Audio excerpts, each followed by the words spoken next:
తాకట్లో ఉన్న మీ బంగారాన్ని విడిపించి ఆ రోజు ఆన్లైన్ రేటుకి కొంటాం. Sharma gold company. నమస్కారం, వెల్కమ్ టు సుమన్ టీవీ. నేను గీతాంజలి. ప్రస్తుతం మనతో పాటు త్రిజగద్గురు పీఠం చైర్మన్ వారసురాలు మైలవరపు నాగమణి అమ్మ ఉన్నారు.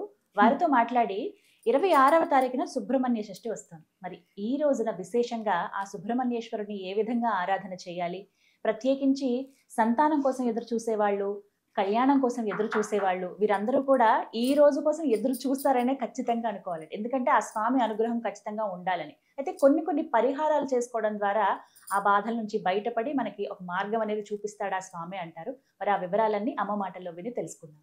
అమ్మ నమస్కారం. నమస్కారం అమ్మా. చాలా సంతోషం మిమ్మల్ని కలవటం. ఈ సుమన్ టీవీ యాజమాన్యం వారికి, అట్లాగే మన సుమన్ టీవీని వీక్షించే ప్రేక్షకులందరికీ కూడా ఈ మార్గశిర మాస శుభాకాంక్షలు చెప్పుకుందాం. చాలా సంతోషం అమ్మ. మంచి మాట అన్నారు. మార్గశిర మాసం ఎంతో ఉత్తమమైన మాసంగా చెప్పబడింది మన పురాణాల్లో ప్రత్యేకంగా. అయితే ఇప్పుడు రాబోతున్నటువంటి మొదటి పండుగగా చూడాలి. 26వ తారీఖే కదమ్మా, ఎలాంటి మార్పు లేదు. ఎలాంటి మార్పు లేదు. షష్ఠి ఆ రోజుని, ఆ రోజే ఉంది షష్ఠి. పూర్తి షష్ఠి ఉంది అంటున్నారు కదమ్మా. అమ్మ, మరి ఆ రోజున సుబ్రహ్మణ్యేశ్వరుని ఏ విధంగా ఆరాధన చేయాలి? ఇక్కడ ఒక చిన్న మాట ముందే అడుగుతున్నాను. ఒక్కొక్క ప్రాంతంలో ఒక్కొక్కలా పిలుస్తూ ఉంటారు. కొంతమంది కుమారస్వామికి ఆరాధన చేస్తారు, కొంతమంది ఏంటంటే నాగులకు ఆరాధన చేస్తారు, సుబ్బారాయుడు షష్ఠి అని కూడా చెప్తూ ఉంటారు. మరి ఎలా పూజ చేయాలి, విధి విధానాలు, నియమాలు ఇవన్నీ చెప్పండి. ఏ విధి విధానాలంటే మామూలుగా మనం అన్ని దైవాలకి ఆరాధన చేసిన విధి నియమాలే ఉంటాయి. ఏంటంటే నియమనిష్టలు, ఆచార వ్యవహారాలు కానీ, పూజా విధానం కానీ ఒకేలాగా కొనసాగుతుంది. ఏమిటంటే ఈ రోజును కూడా మధు మాంసం తినకుండా ఉండటం, చుట్టాబిడి సిగరెట్ తాకుండా ఉండటం, ఏమంటే దాంపత్య నిషిద్ధం, అంటే పూజ వ్రతంగా మనం నియమంగా చేసుకుంటాను అనుకున్న వాళ్ళందరికీ ఈ నియమనిష్టలన్నీ తప్పవు, చేసుకోవాల్సిందే. ఎక్కువగా సుబ్రహ్మణ్యేశ్వర స్వామి ఆరాధన అనేది మనం ప్రముఖ సుబ్రహ్మణ్య క్షేత్రాల్లో చేసుకుంటూ సంతానలేమి గురించి కానీ, అనారోగ్య సమస్యలు కానీ, ఏదైనా వాళ్ళు ఈతి బాధలతో, అంటే ధనం తక్కువగా ఉండి ఈతి బాధలు పడుతున్నారన్న వాళ్ళు కానీ సుబ్రహ్మణ్యేశ్వర స్వామి ఆరాధన చేయటం వల్ల ముఖ్యంగా సంతాన విషయంలో వెంటనే సంతానం వాళ్ళకి అందుతారని ఉంది. విశేషం ఏంటంటే సుబ్రహ్మణ్యేశ్వర స్వామి పుట్టినరోజు ఇవాళ, షష్ఠి రోజున పుట్టారు. స్కంద షష్ఠి అని కూడా అంటారు, కుమారస్వామి అంటారు, సుబ్రహ్మణ్యేశ్వరుడు అంటారు, షణ్ముఖుడు అని అంటారు, రకరకాల పేరుతో పిలుచుకుంటూ ఉంటారు స్వామిని. కాకపోతే ఈయన అసలు పుట్టుక అనేది చాలా విశేషంగా మనం చెప్పుకోవచ్చు. అందమైన రెల్లు పొదల్లో గంగా నది తీరంలో స్వామి పుట్టడం అనేది చాలా ఒక అద్భుతం. అట్లా పుట్టిన స్వామికి కృత్తికలు, మరి కృత్తిక నక్షత్ర మండలం ఉంది కదమ్మా, వాళ్ళు పాలిచ్చి సాకటం అనేది కూడా దీంట్లో ఉంది. తర్వాత ఏంటంటే అట్లా పుట్టిన స్వామిని వాళ్ళు పాలిచ్చి సాకితే పార్వతీదేవి కుమారుడుగా ఆయన మనం చెప్పుకుంటున్నాము. పార్వతీదేవి కుమారుడే. ఎలా అంటే శివుడి యొక్క అంశ ఆయన ఇచ్చారు. ఆయన యొక్క వీర్యాన్ని వాళ్ళు ఇస్తే అది అగ్నిదేవుడికి ఇచ్చారు. అగ్నిదేవుడికి ఇస్తే ఆయన భరించలేక గంగాదేవికి ఇవ్వటం, గంగాదేవి మళ్ళీ ఆవిడ రెల్లు పొదల దాకా వచ్చిన తర్వాత అక్కడ విడుదల చేయటంతో ఆ రెల్లు పొదల్లో ఈ శివ వర్చస్సు అనేది అక్కడ పుట్టింది. వారినే మనం సుబ్రహ్మణ్యేశ్వర స్వామిగా మనం కొలుచుకోవటం. అందుకే మనం ఏదైనా హోమాలు క్రతువులు చేసేటప్పుడు కూడా ఒక దర్భని వాడతాం చూడమ్మా. ఈ రెల్లు పొదల్లోనే దర్భ సంబంధించిన ఇవి కూడా ఉన్నాయి కలిసి. అందుకే ఆ దర్భకు కూడా అంత పవిత్రత వచ్చిందని దర్భను కూడా మనం వాడుకోవటం జరుగుతుంది. ప్రధానంగా గ్రహణం సమయంలో దర్భను వాడతాం. అన్ని పూజా కార్యక్రమాలు చేసి ఇలా చివరికి ఇలా ముడివేసి దేనికైనా అండి, మనిషి చివరికి సాగనింపే టైంలో కూడా దర్భ అవుతుంది. దర్భ లేనిదే మనకి అసలు జరగదు. ఈ రోజున ఉదయం లేచిన దగ్గర నుంచి సాయంత్రం వరకు చెప్పండి అమ్మా. పొద్దున మీరు అన్నట్టుగా చక్కగా శుచి శుభ్రంగా తర్వాత దీపారాధన మామూలుగా చేసుకోవచ్చు. అయ్యో ఇంట్లోనూ చేసుకోవచ్చు, మీ పరిస్థితులకు అనుగుణంగా. లేకపోతే ఏదైనా సుబ్రహ్మణ్యేశ్వర స్వామి దేవాలయాలు కానీ, ముఖ్యంగా శివాలయాలు కానీ ఏదైనా మీరు ఎంచుకుని, ఒక్కొక్క చోట శివాలయాల్లో కూడా సుబ్రహ్మణ్యేశ్వర స్వామి విగ్రహ ప్రతిష్టలు కూడా జరిగి ఉంటాయి. ఆ సుబ్రహ్మణ్యేశ్వర స్వామి మీకు సర్పరూపంగా ఉన్నా సరే, లేకపోతే వల్లీ దేవసేన సమేత విగ్రహ రూపంగా ఉన్నా కూడా మనం కొలుచుకోవచ్చు. అనేకమైన సుబ్రహ్మణ్య క్షేత్రాలు కూడా ప్రత్యేకంగా ఉన్నాయి, చాలా ప్రసిద్ధి చెందిన క్షేత్రాలు. అక్కడ కూడా మనం ఆరాధన చేసుకోవచ్చు. మనకు అనుగుణంగా ఎలా ఉంటే అలా చేసుకోవచ్చు, తప్పేం లేదు. మరి సంతానం కోసం ఎదురు చూసేవారు ఈ రోజు ఏమైనా పరిహారం ఏమైనా పాటించాలా అమ్మా? ఏమైనా తప్పకుండా తెలియచేయండి. చేసుకోవాలి. నియమనిష్టలతో ఉండి ఉదయం నుంచి సాయంత్రం దాకా మీరు భోజనం చేయకుండా ఉండి చేసుకోవటం ఒకటి. ఉమ్.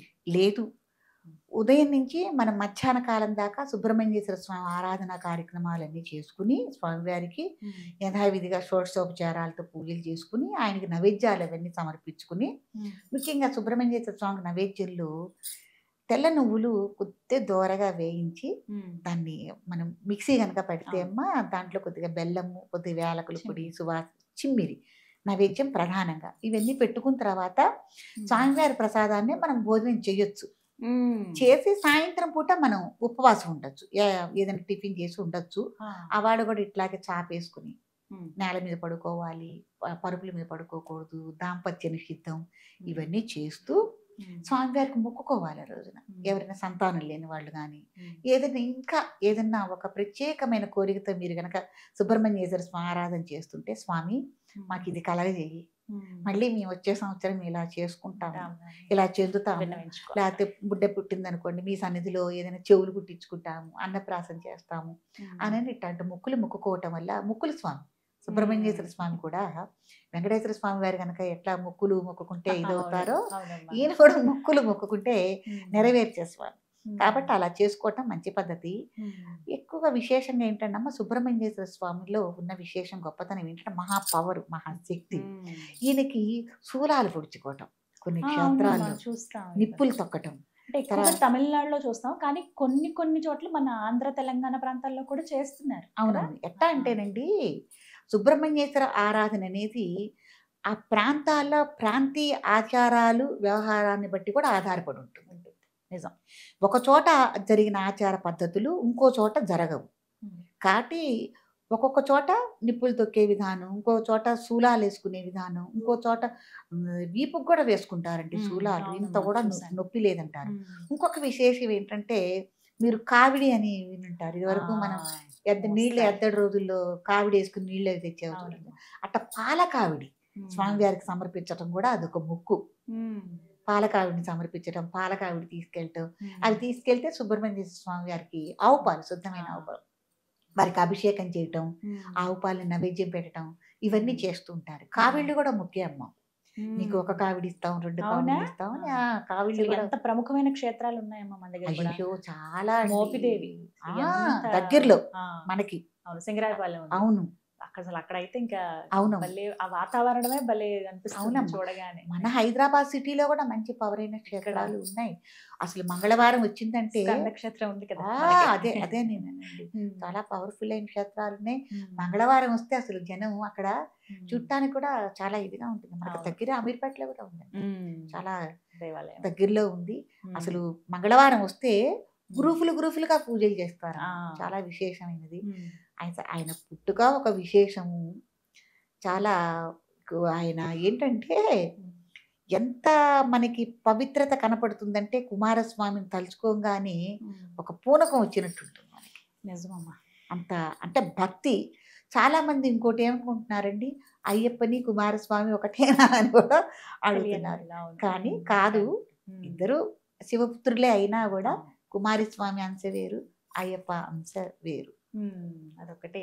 అమ్మ, ఆ రోజంతా తలుచుకోవాల్సిన మంత్రం కానీ ఏదైనా శ్లోకం కానీ తెలియచేయండి. స్వామివారిది గాయత్రి మంత్రం చదువుకోవచ్చు, సుబ్రహ్మణ్యేశ్వర స్వామిది. దాంతో గాయత్రి మంత్రం మనం 3 సార్లే ఎప్పుడైనా మంత్రదీక్షగా చేసుకునేది.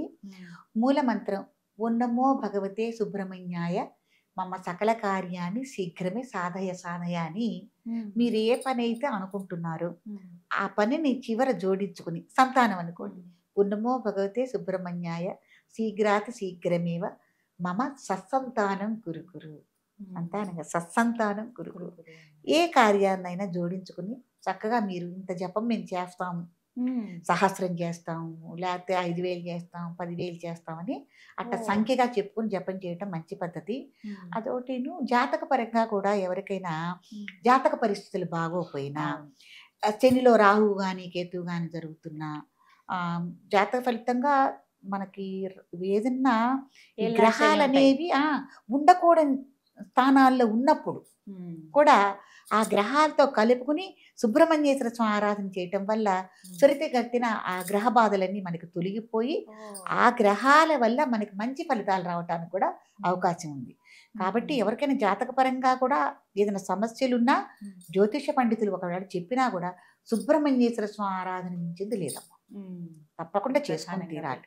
మనకి జాతక సమస్యలు తీరాలన్నా కూడా సుబ్రహ్మణ్య చాలా మంది ఏంటంటే ఎక్కువ నియమనిష్టలు ఉంటాయండి, మరి ఎక్కువ నియమాలు ఉంటాయి అందుకని అని కొంతమంది దూరంగా ఉంటారు. యాండి ఏ పూజకైనా ఏదైనా ఏముంటాయండి, ఆ తావుడు అలవాటు ఉంటే వద్దు, చుట్టాబిడి సిగరెట్ వద్దు, చిన్నిల్లిపాయ పెద్దిల్లిపాయ తినకూడదు, మధుమాంసాలు తినకూడదు, దాంపత్య నిషిద్ధం. మీరు ఏది చేసుకున్నా కూడా ఇంతకు మించి నియమనిష్టలు ఏముండవు, అంతకు మించి అగ్ని లేదు. కాబట్టి చాలా దయగల కరుణగల స్వామి. అవునారు. ఏదన్నా అంటు మైల లాంటివి సోకకూడదు. దేనికైనా ఈ నియమనిష్టలు తప్పవమ్మా, మనం ఆచరించుకోవాల్సిందే. ఆయన అంత భయపడాల్సిన విషయం ఏమీ లేదు. అమ్మ ఆహార నియమం ఏమన్నా ఉందా ఈ రోజున? ఆహార నియమాలంటే ఇదే, మనం ఏకభుక్తం ఉందాం అనుకుంటున్నామా, లేకపోతే పగలల్లా ఉపవాసం ఉందాం అనుకుంటున్నామా అన్నది మీరు ముందే నిర్ణయించుకోవటంలోనే ఉంది. అదే సంకల్పం అంటారు. సంకల్పం సిద్ధిలో మీరేమనుకున్నారు, ఎలా చేయాలనుకున్నారు, ఆ సంకల్పాన్ని మీరు నెరవేర్చుకుంటూ ఉండొచ్చు. ఆహార నియమాలు ఏమీ పెద్దగా, చిన్నులపై పెద్దలపై దేనికైనా నిషిద్ధమే. అంటే వెల్లుల్లి దరిదాపులకి రానివ్వకూడదు. ఒక రోజు మాత్రం దూరంగా పెట్టమంటారు. సుబ్రహ్మణ్యేశ్వర స్వామికి ఇంకోటి ఏంటంటే, పాలు నైవేద్యం పెట్టదలుచుకుంటే గనక కాచి చల్లార్చి నైవేద్యం పెట్టాలి. అదే అభిషేకానికైతే కాయరాదు. ఈ నియమం మటుకు తప్పకుండా ఉంది. పచ్చిపాలే అభిషేకం చేయాలి. ఒకవేళ నైవేద్యం పెట్టాలి కదా మనం అనుకున్నప్పుడు గిన్నెలోకి తీసుకుని కాచుకుని కొద్దిగా చల్లారిన తర్వాత దాంట్లో చిటికెడు పంచదార వేసి నైవేద్యం పెట్టడం అనేది మంచి పద్ధతి. చిమ్మిన నైవేద్యం. విగ్రహం ఉన్నవాళ్ళు విగ్రహం, లేదంటే ఫోటో పెట్టుకున్నా సంతోషం. ఫోటో పెట్టుకున్నా చేయొచ్చు. దగ్గర గుళ్ళల్లో చాలా మటుకు సుబ్రహ్మణ్యేశ్వర స్వామి ప్రతిష్ఠ చేయటం జరుగుతుందండి ఎక్కడైనా, ఎందుకంటే ముఖ్యమైన స్వామి కదా, మంగళవారం చేసుకోవచ్చు. అది లేదనుకోండి, చక్కగా గోధుమ పిండితో సుబ్రహ్మణ్యేశ్వర పడిగెళ్ళే చేసుకుని, అక్కడ ఈ పడిగ చేయటంలో రెండు మనం పరిగణలోకి తీసుకోవాలి.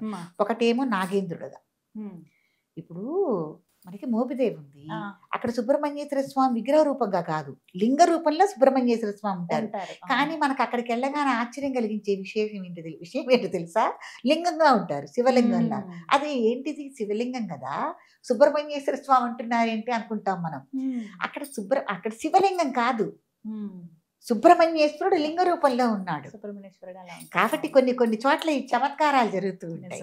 కాబట్టి ఇంట్లో కూడా మనం ఒకవేళ వెళ్ళలేకపోయినా పడిగలాగా చేసుకుని, సుబ్రహ్మణ్యేశ్వర స్వామి నేను తయారు చేసుకున్నాను స్వామి, నాగేంద్రుడు కావు సుబ్రహ్మణ్యేశ్వర స్వామి అని చెప్పి అట్లా చెప్పుకుని ఆరాధన చేసుకోవటం మంచి పద్ధతి.